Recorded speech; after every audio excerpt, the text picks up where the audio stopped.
You don't wake up one morning and decide to become a different person. What usually happens is quieter than that. You notice a moment that doesn't fit anymore, a reaction that feels old, a role you're playing on autopilot, and something in you hesitates before repeating it. It might happen in a meeting when you catch yourself apologizing before anyone has accused you of anything. Or at a family gathering, when you feel that familiar pull to smooth things over, even though nobody asked you to.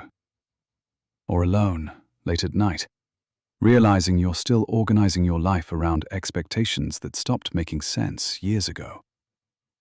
I used to think growth meant announcing change, making a declaration, drawing a line. I learned the hard way that most lasting change happens when nobody's watching. Here's the promise I'm making you. If you feel stuck in habits, roles, or behaviors that no longer serve you, you don't need a dramatic reset. You need a quieter exit. Most people don't get held back by lack of insight. They get held back by consistency. They keep showing up as the version of themselves that everyone already recognizes, because that version feels predictable, even when it's uncomfortable. The brain likes familiarity more than progress. Not because familiarity is good, but because it's efficient. You can see this clearly at work. There's the person everyone goes to for last-minute help, the fixer, the reliable one. They didn't apply for that role. They just kept stepping in, and now it's expected. If they stop suddenly, it looks like a problem. If they taper quietly, it looks like a shift. Same person, different outcome. What keeps people trapped isn't fear of change. It's fear of social friction. Every habit you want to shed is attached to a reaction someone else expects from you.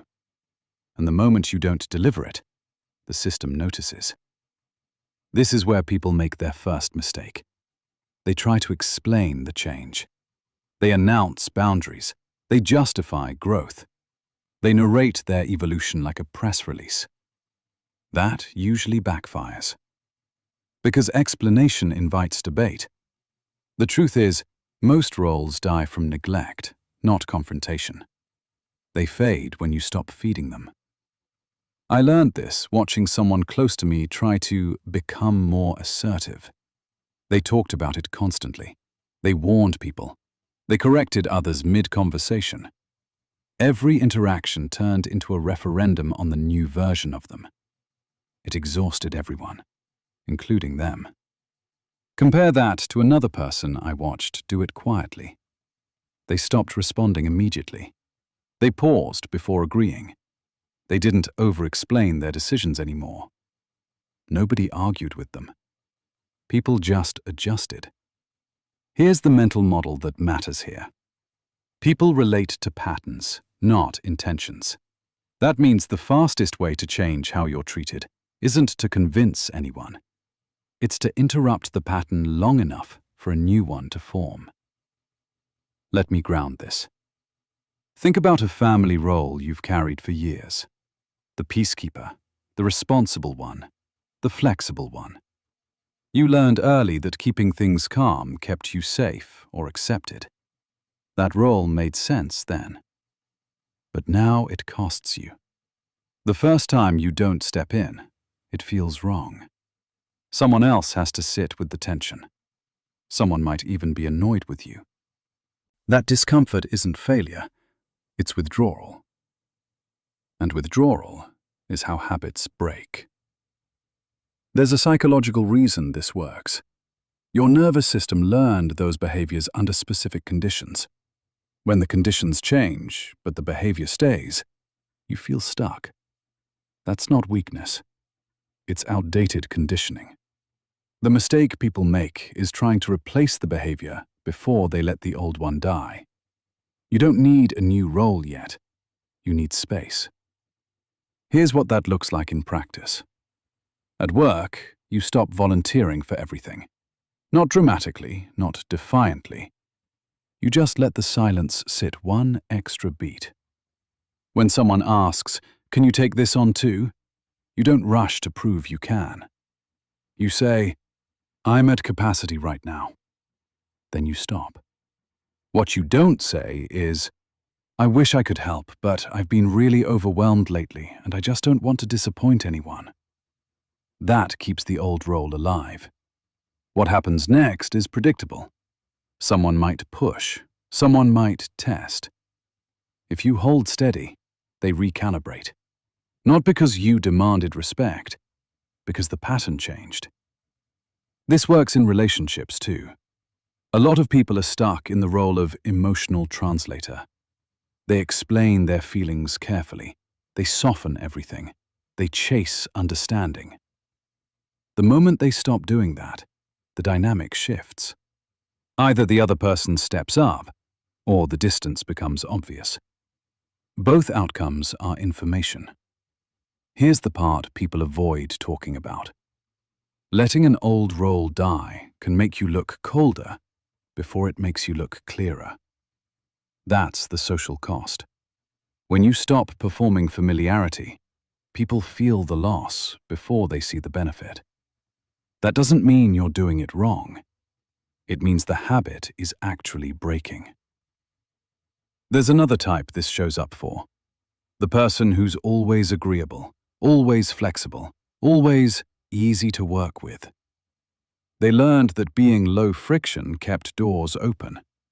Over time, it also erased their leverage. Shedding that habit doesn't require confrontation. It requires constraint. You don't argue more. You offer fewer options. You don't explain every decision. You state it and move on. A simple sentence changes everything. This is what I'm going with. Then silence. That silence will feel heavier than the words. That's where the change happens. What you don't say is, let me know if that's okay. Because that hands the role right back. What happens next tells you who can adapt and who relied on the old version of you. This is why quiet change is so effective. It doesn't trigger resistance the same way announcements do. People don't fight what they don't see as a threat. They just adjust their expectations. There's also a deeper layer here that most people miss. Some habits aren't just social. They're emotional armor. Over-functioning, over-explaining, over-accommodating. Those behaviors often protected you once. They kept you liked, needed, safe. Letting them go can trigger guilt, even when nothing bad is happening. That guilt isn't a signal to stop. It's a signal you're leaving familiar ground. One of the most common questions I get is, how do I change without becoming someone I don't like?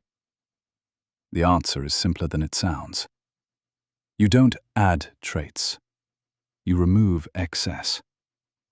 You speak a little slower. You decide a little faster.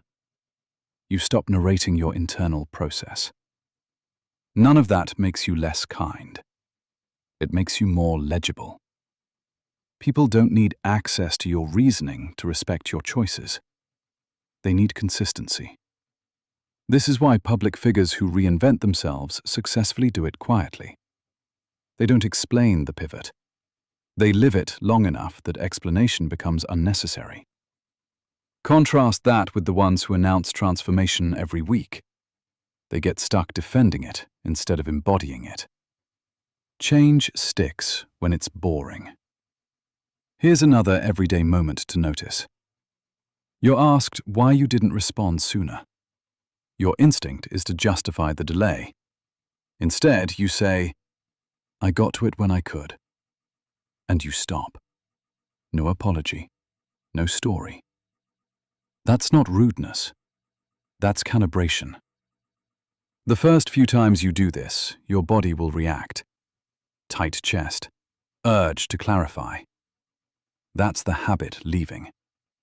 What happens next is the real test. Some people will respect the boundary immediately. Others will escalate.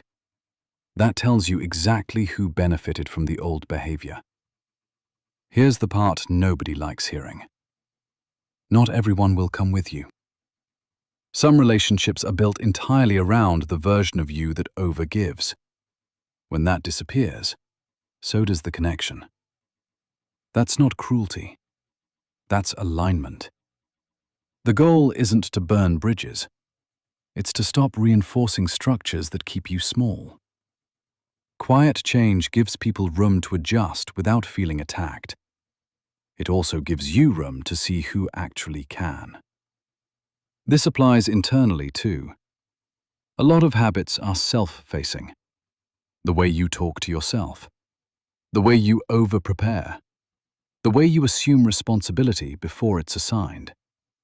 You don't fix those by forcing confidence. You fix them by doing less. You let an email sit overnight. You submit work without a final disclaimer. You let a moment be incomplete. That incompleteness builds tolerance. Tolerance builds change. Here's your 24-hour test. Pick one habit tomorrow that drains you. Not a big one, a small, repeatable one. Pause before doing it. If it doesn't need to be done, don't do it. Say less. Move on. Pay attention to what happens inside you first. Then watch how others respond. That's where the real learning is. If this feels familiar, it's because you've already outgrown something. You just haven't let it go yet. Thanks for being here. If this helped you recognize a role you're ready to shed, hit like. Subscribe if you want more of this kind of grounded clarity. And if you're willing, leave a comment with the habit you're quietly stepping away from. The strongest changes don't announce themselves. They become obvious only after they've already worked.